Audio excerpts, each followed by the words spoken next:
दिनांक 14 मार्च रोजी संध्याकाळी 8 वाजता APAS संस्थेतील विशाल मोरे यांना रेस्क्यूसाठी कॉल आला।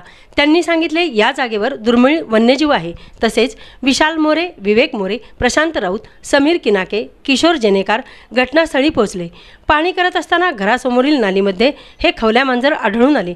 पकडण्यासाठी APASच्या टीमने सलग 2 तास रेस्क्यू ऑपरेशन केल्यानंतर तो पकडला गेला। 10 वाजता फॉरेस्ट ऑफिसमध्ये खवल्या मांजरची एंट्री केली। तिथे असलेले वनरक्षक श्रीराम सर यांना विशाल मोरे यांनी सुपूर्द केले।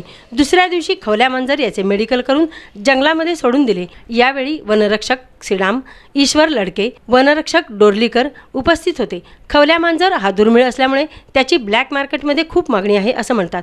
हा खवल्या मांजर लांबीला 3 फूट आणि वजन अंदाजे 8 ते 9 किलोचे आहे।